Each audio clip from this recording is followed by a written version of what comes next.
আমাদের অত্যন্ত শ্রদ্ধেয় ব্যক্তি করিম চৌধুরী সাহেবের ভাতিজা। আমার হাতে বেশি সময় নেই।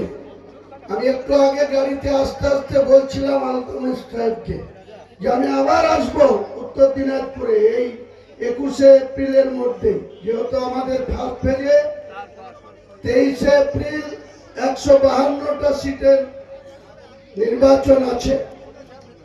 উত্তরবঙ্গের সমস্ত জেলা, আমাদের মধ্যবঙ্গের মুর্শিদাবাদ আছে, বীরভূম, এক কথায় 152টা সিটের নির্বাচন 23 এপ্রিল অনুষ্ঠিত হচ্ছে।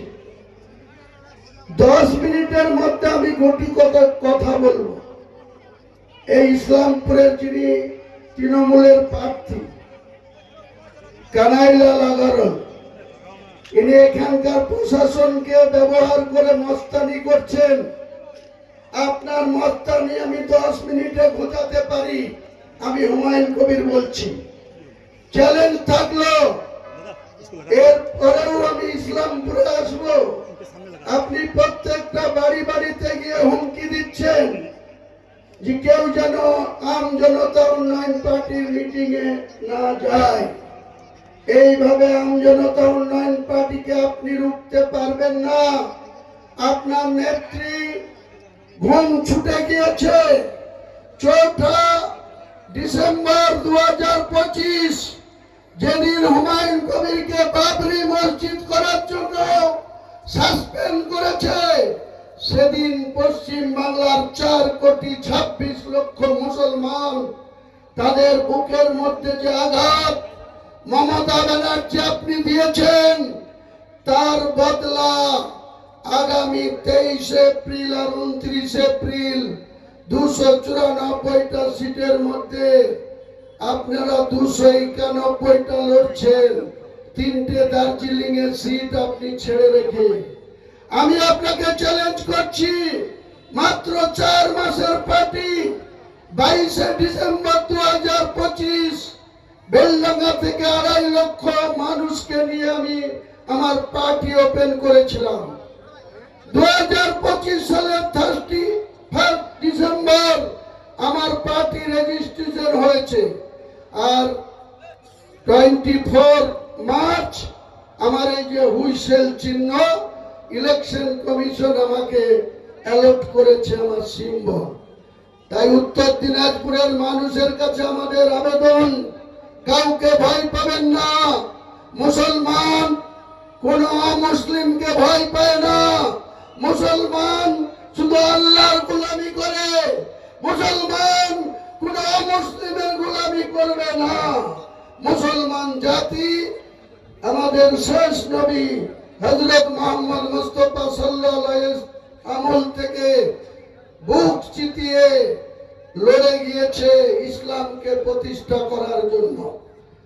1947 সালের পর 1950 সালের 26শে জানুয়ারির পর যে সংসদীয় নির্বাচন, প্রথমে 30 বছর কংগ্রেস, 34 বছর জ্যোতিবাবু বুদ্ধবাবুদের নেতৃত্বে লেফট ফ্রন্ট, 15 বছরে 2011 সালে প্রণব মুখার্জি প্রয়াত রাষ্ট্রপতি, তাকে ম্যানেজ করে এই মমতা বন্দ্যোপাধ্যায় যে সুদীপ্ত সেনকে গত 2 দিন আগে হাইকোর্ট যার এগেইনস্টে 26টা মামলা এই মমতা বন্দ্যোপাধ্যায় দেয়া করেছিল, কাশ্মীরের লাদাখ থেকে 5 ডিসেম্বর 2012 যাকে গ্রেফতার করে নিয়েছিল প্রয়াত মুকুল রায়, আমাকে নিজে বলেছিল মমতা বন্দ্যোপাধ্যায় পশ্চিম বাংলার মানুষের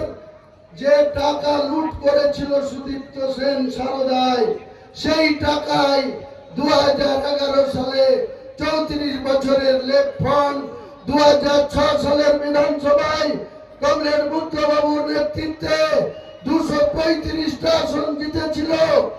আর 2011 সালের নির্বাচনে এই মমতা বন্দ্যোপাধ্যায় সারদার টাকায় মুকুল রায়ের মাধ্যমে 3400 কোটি টাকা, যেটা সারদা কেলেঙ্কারি তার প্রায় অর্ধেক 1600 কোটি টাকা মুকুল রায় নিয়ে 2011 সালের নির্বাচনে এই মিথ্যাবাদী, এই ধোঁকাবাজি, এই মুসলমানদের শত্রু মমতা ব্যানার্জি বারবার একটা কথা বলে এসছে যে আমাকে ভোট না দিলে বাংলায় বিজেপি এসে যাবে।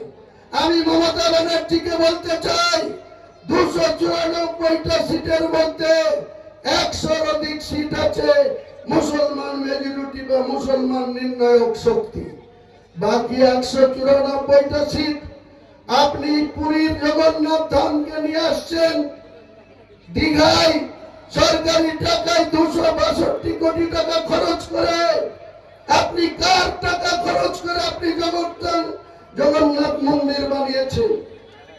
রাজারহাট নিউ টাউনে মুসলমানদের জায়গা অ্যাকোয়ার করে সেখানে দুর্গায়নের শিলান্যাস করেছেন।